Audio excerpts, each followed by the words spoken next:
പ്രിയപ്പെട്ടവരെ നമസ്കാരം. ഞാൻ Muhammad Mubarak master. Centre for behavioural science seed trust കേരളയ്ക്ക് വേണ്ടി നോട്ട്സിലൂടെ ഇന്ന് ഇന്ദിരാഗാന്ധി നാഷണൽ ഓപ്പൺ യൂണിവേഴ്സിറ്റിയിലെ പഠിതാക്കളായ BA ഇംഗ്ലീഷ് ഓണേഴ്സ് വിദ്യാർത്ഥിനികൾക്ക്, അതുപോലെ തന്നെ MA ഇംഗ്ലീഷ് അഥവാ MEG വിദ്യാർത്ഥിനികൾക്ക് വേണ്ടി ജോൺ റസ്കിൻസ് വർക്കിനെ പറ്റിയുള്ള ഒരു അനാലിസിസ് സ്റ്റഡി ഇപ്പോൾ സ്വയംപ്രഭ ചാനലിൽ ലഭ്യമാണ്. ഇന്ദിരാഗാന്ധി നാഷണൽ ഓപ്പൺ യൂണിവേഴ്സിറ്റി അടക്കമുള്ള ഇന്ത്യയിലെ പ്രമുഖമായ സ്ഥാപനങ്ങൾ വിദ്യാർത്ഥിനികൾക്ക് ഓൺലൈനിലൂടെ ഇത്തരത്തിൽ ലഭ്യമാക്കുന്ന വിഭവങ്ങൾ പരമാവധി മനസ്സിലാക്കാനും വിനിയോഗിക്കാനും അത് മറ്റുള്ളവരിലേക്ക് ഷെയർ ചെയ്യാനും അങ്ങനെ നിങ്ങളുടെ പഠന പ്രവർത്തനം ഉയർത്താനും എല്ലാ എഡ്യൂക്കേഷണൽ ഇൻസ്റ്റിറ്റ്യൂഷൻസും പ്രത്യേകിച്ച് നാഷണലൈസ്ഡ് എഡ്യൂക്കേഷണൽ ഇൻസ്റ്റിറ്റ്യൂഷൻസ് നമ്മെ പ്രേരിപ്പിക്കാറുണ്ട്.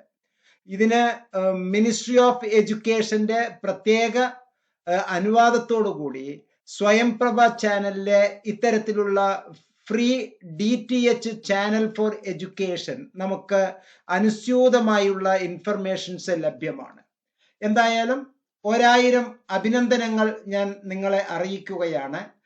നോട്ട്സിലൂടെ BA ഇംഗ്ലീഷ് ഓണേഴ്സ് പഠിതാക്കൾക്ക് ലിറ്ററേച്ചർ ഇൻ ഇംഗ്ലീഷ് എന്നുള്ള ഈ മേഖലയിൽ ജോൺ റസ്കിൻസ് വർക്ക് ആഴത്തിൽ ഇറങ്ങിച്ചെല്ലാൻ ഈ ഒരു അനാലിസിസ് സ്റ്റഡി ഉപകരിക്കും എന്ന് നമുക്ക് പ്രതീക്ഷിക്കാം. പ്രിയപ്പെട്ടവരെ, താങ്കളെ ഒരിക്കൽ കൂടി ഞാൻ അഭിനന്ദിക്കുന്നു.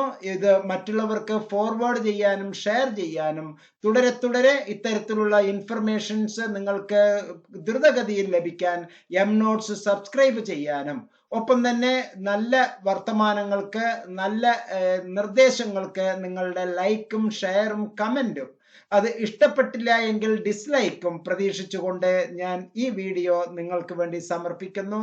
ഇപ്പോൾ നമുക്ക് ജോൺ റസ്കിൻസ് വർക്കിനെ പറ്റി ആഴത്തിൽ മനസ്സിലാക്കാം.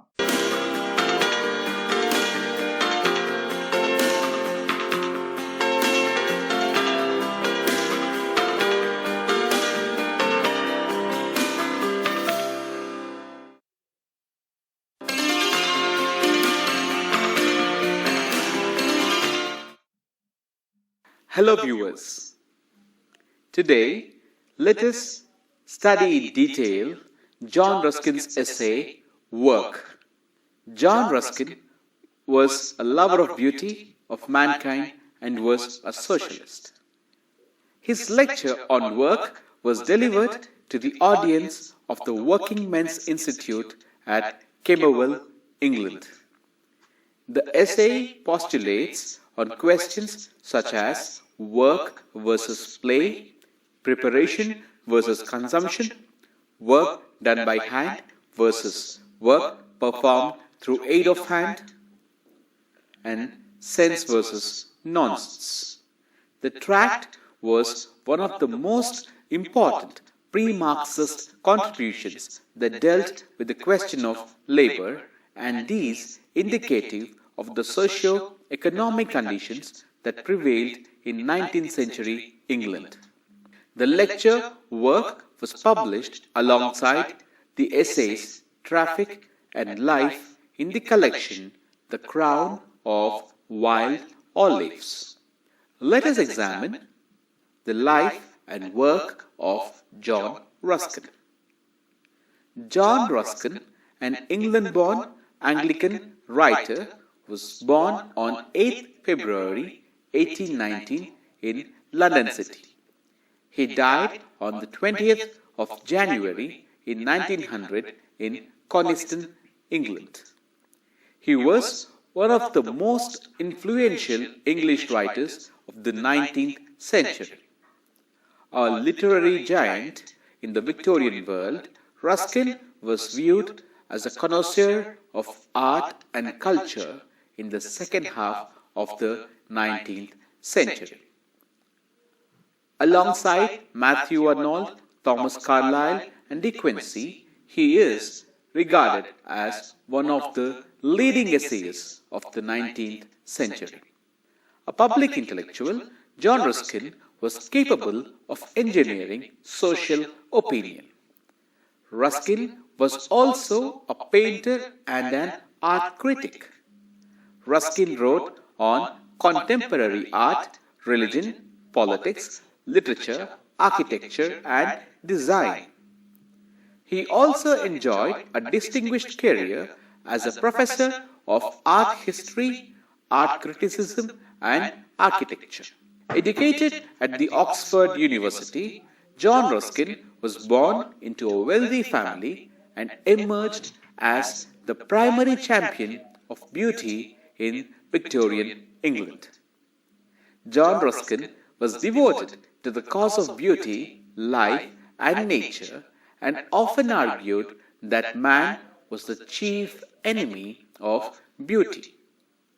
His chief works include Modern Painters, published in 1843, Unto the Last, published in 1860 and republished in 1862, The Seven Lamps of Architecture, published in 1849, and The Stones of Venice, which was published in 1853.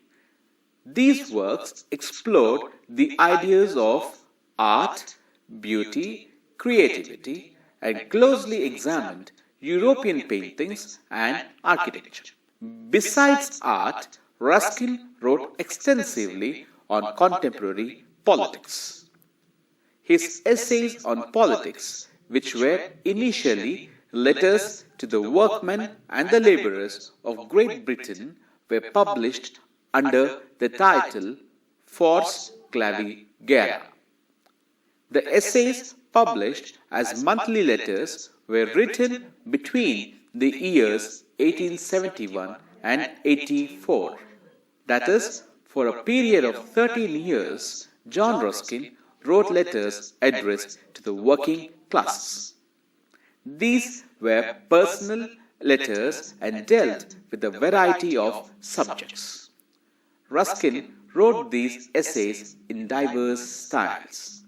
The tone and the style of the essays reflect Ruskin's mood and the social circumstances that forced him to write such letters. As a scholar on art and culture, Ruskin supported the efforts of the Pre-Raphaelites. He sponsored various artists. In the political realm, he was sympathetic to the cause of the Christian socialists. Ruskin was heavily involved in the institutionalization of the working men's colleges. Ruskin's work on political theory revolved around the concepts of right, work, fun, and the idea of play. Ruskin was wary of the efforts of industrialization. Ruskin thought industrialization ushered in inequality and decay. Men thought Ruskin would be devoted to the cause of beauty if they were dedicated to the cause of truth. Industrialization and institutionalization of work, Ruskin thought, was the chief cause for the absence of innocence and truth among men. Under such circumstances, Ruskin believed beauty was the biggest loser. In many ways, Ruskin was the successor of the Romantics. However, he was also a social democrat who sympathized with movements that were aimed at the political emancipation of the working classes.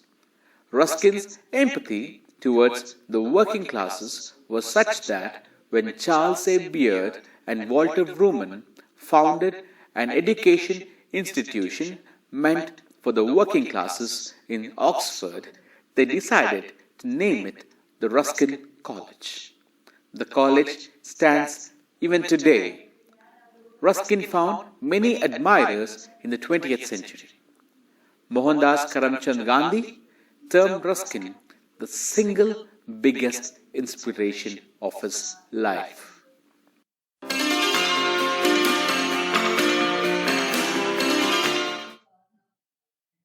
Now, let us examine the backdrop of the lecture work.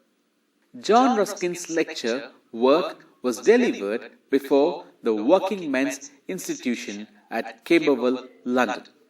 The lecture hits at the heart of the utilitarian philosophy.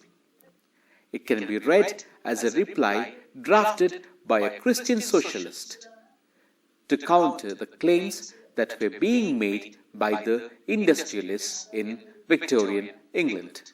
In the beginning of the lecture, Ruskin deconstructs the notion of the working class. Ruskin argues that a working class and an idle class exist in both the rich and the poorer sections of the society. Ruskin postulates himself against the utilitarian philosophy. Utilitarianism was the dominant philosophy in 19th century England. Drawing from the works of Adam Smith, Bentham, and J.S. Mill, utilitarians privileged diligence and speculative capitalism and stressed that the governments should not interfere in the economic affairs of private industries. They were blind to the physical and the psychological welfare of the workers. The utilitarian philosophy deeply percolated into the Victorian society, and the poor were seen as an idle, wasteful section of the population which was draining away the wealth of the nation. Pitted against the utilitarians were the Christian Democrats, who believed that an equal society was a just society. The socialists opined that it was the duty of the nation and of the wealthy sections to aid the development of the poorer sections. Most of the Christian socialists, including Charles Dickens and Thomas Hughes, emphasized on education and philanthropy as modes to elevate poverty. The 19th century witnessed massive urbanization. With the establishment of numerous industries in the cities of London and Manchester, the population of the cities increased drastically. Poor wages and inept urban planning meant that the poor, most of whom were migrants from villages, did not have access to adequate housing, educational and medical facilities. Given the despicable state in which the poor lived, they were exposed to crime. Many of the workers were addicted to drinking and gambling. Workers' rights were completely non-existent. In such grim situations, the poorer individuals turned delinquent, and the Victorian gentry demonized the poor who inhabited the darkest parts of the city. The Christian socialists argued for the establishment of institutes and colleges for the working men. These institutions constituted to encourage the poor to study, organized their classes in the evenings, and were funded by private philanthropists. Ruskin was one of the most articulate advocates who argued for the establishment of such institutions. Ruskin donated a significant part of his wealth towards the establishment of these colleges. Ruskin also lectured at these colleges often. Ruskin was wary of the economists who argue in favor of less public funding. Though the Christian socialists were sympathetic to the political discourse that was being churned out by the left, Ruskin never completely agreed with the ideas of Marx and Engels. In many ways, Ruskin's lecture paraphrased the arguments of the Christian socialists. Drawing heavily from the Bible, Ruskin lectures against the hypocrisy that was prevalent in Victorian England. In many ways, the lecture is a precursor to the numerous political and philosophical treatises that dealt with the idea of work. Ruskin's ideas on work and idleness resonate in the works of Joseph Pfeffer, C.L.R. James, Thomas Veblen in the 20th century.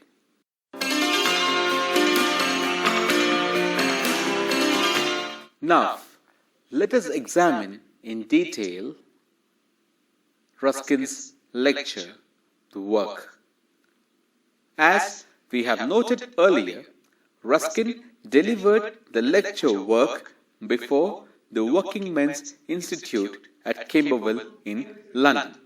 The lecture is didactic and is aimed at encouraging the audience to think beyond the usually understood meaning of words like play, work, charity, and service. Through the lecture, Ruskin sought to critique the culture of industrialization in England. The lecture begins with the question, what constitutes the working class? The question is very significant because it is fundamental to the lecture Work. What constitutes the working class? Ruskin argues that the working class is not the poor but is the idle class. He argues that the working class is not confined to the poorer sections of the society alone. He states that the opposite of the working class is not poor but the idle class. Having established his argument that all working classes are not poor, Ruskin goes further and explores the difference between work and play, production and consumption, head and hand, sense and nonsense. From each of these distinctions, Ruskin creates his argument that the Victorian society's quest for wealth is an unhealthy, unethical, and irrational pursuit. Thus, for Ruskin, work is a thing done because it is ought to be done with a determined end. Ruskin describes play is an exertion of body or mind made to please ourselves with no determined end. Ruskin states that in Victorian England, men have made money-making their topmost priority. The act of endeavoring to make money has no end, but the only aim is to make more money. Hence, for Ruskin, making money is akin to batting in a game of cricket. Like the batsman at the crease who would want to make as many runs as possible, most men, Ruskin argues, want to make as much money as possible. Ruskin points out that there is no end to the greedy individual's pursuit of wealth. He points out that the society has been conditioned to imagine the hunt for money is a natural process. Ruskin points out that such mental conditioning has resulted in an endemic condition where men and women, the rich and the poor, are consumed by greed. The greed, Ruskin points out, ensures that an individual, instead of earning through honest means, cheat. With no end in sight, the employer always cheats his employees and makes more money through such pelf. Most men are paid less than the fair value that their performance demands. The others who live off the labor of other men earn more than their fair value. Ruskin argues that the situation can be redeemed if a law is enforced, which enables men to retain only what they have justly earned.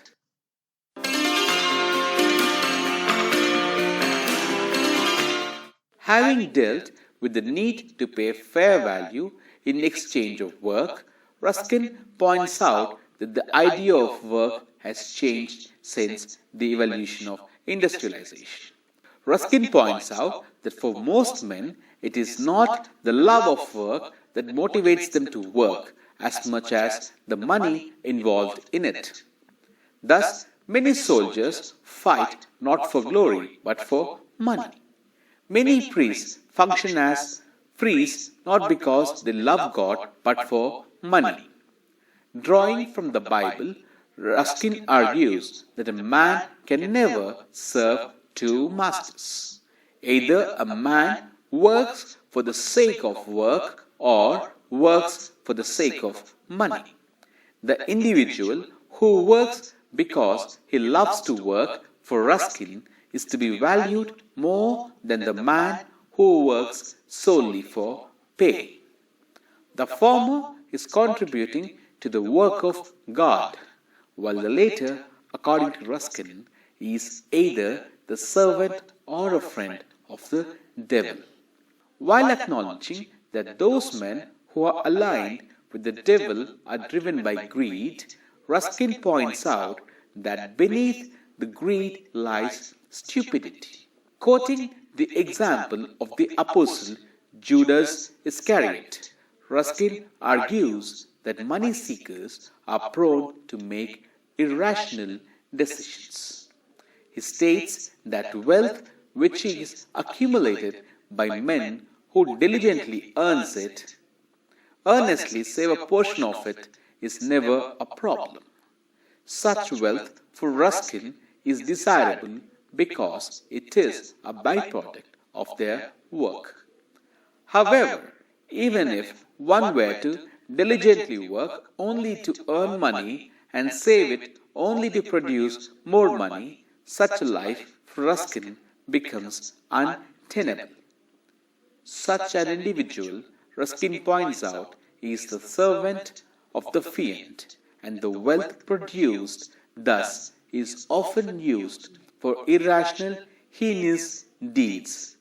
Ruskin points out that nations use such wealth on military expenditure and individuals spend it on banal activities.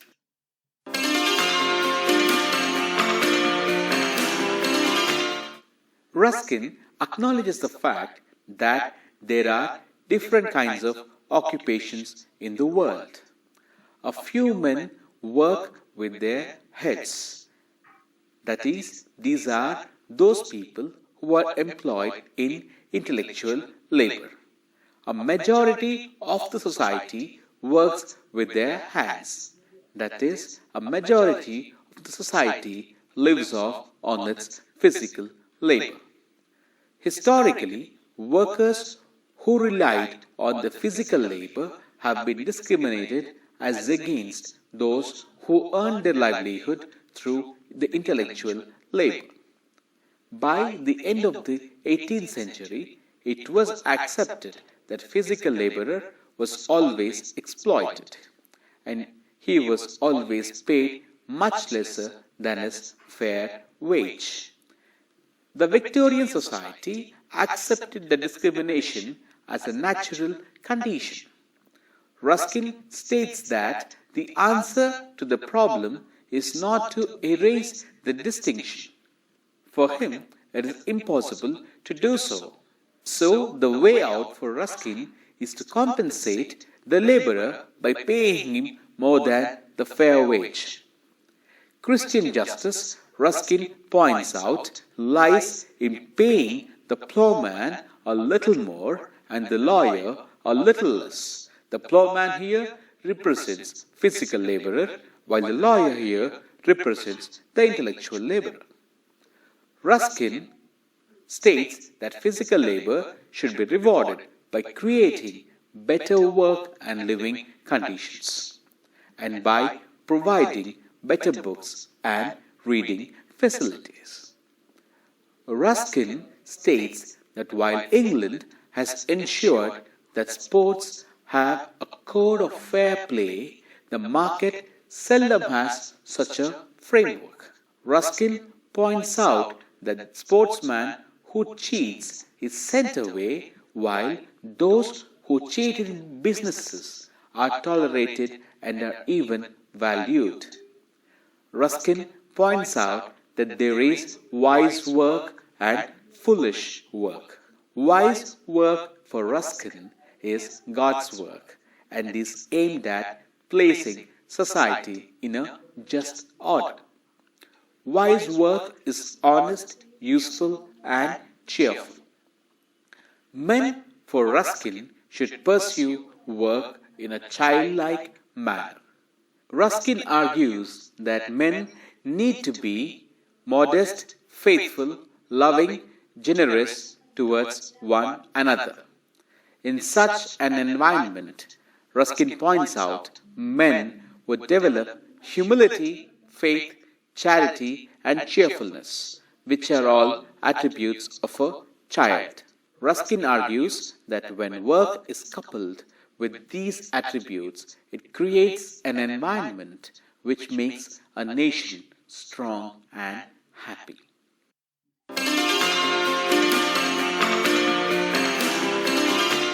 Now, let us examine the working class politics in 19th century England.